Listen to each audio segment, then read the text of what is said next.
Hi, John Person here on behalf of The Money Show.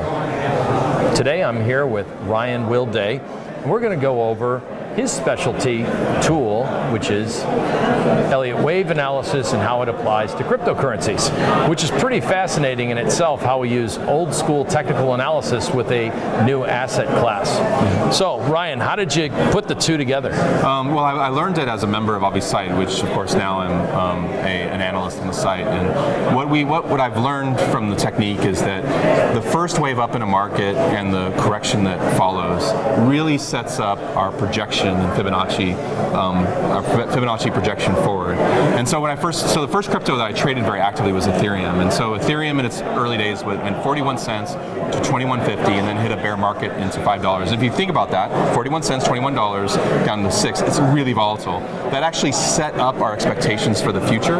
So when we got a bull market signal at about $7 to $10, we can project out an expectation that Ethereum, at the time the projection was 3,500 for the third wave. Okay. So I entered Ethereum around $10 and I've been holding it ever since, and now it's at 500, but we saw an important top at 1420. The pattern's morphed a little bit since then, but we expect now Ethereum now to go forward to about $6,900 for a major top. Great. So just very practical price levels. Before we get into more about price projections, because that's the next thing I wanted to get into, your expectations on maybe Bitcoin and other, maybe one or two other currencies that you're familiar, cryptocurrency you're familiar with, but maybe go a little bit more in detail about the waves in Elliott Wave and how you just said a key word, how you integrate Fibonacci with Elliott Wave. Yeah, so Elliott in 1938 suggested that markets move in these waves of sentiment. As we all know, as markets bottom, you get extremely bearish sentiment. You get people bailing from their positions. This market's never going to go up. Elliott Wave suggested that that's a key indicator of one of the corrective waves. So, and then as we enter into the top of a market, of course we get euphoria. We know that from the housing market in 2007. It was entering a fifth wave, which is the final wave in a long rally of some degree. And so those wave patterns, which are five patterns in a trend, wave 1, 3, and 5 are with the trend. 2 and 4 are the corrective waves, or the bear markets within the trend, within the larger trend.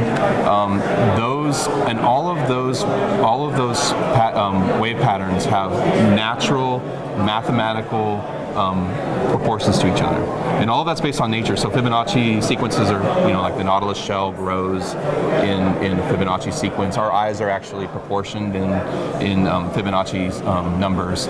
So Fibonacci governs nature. If you think about sentiment, it's also an act of nature. We are a part of nature, and we have sentiment, and our own sentiment has a mathematical nature, a structure. I think most traders are familiar with at least a little bit about Elliott Wave, and the 1, 3, 5 being the impulse wave, and then 2, 4 being a corrective wave. And I think it was really neat to pick up on the fact that you do incorporate the Fibonacci series as far as those pullbacks on the corrective phase. So that's applicable in your years of experience using to the cryptocurrency. Yeah. Well, Elliott is a sentiment theory.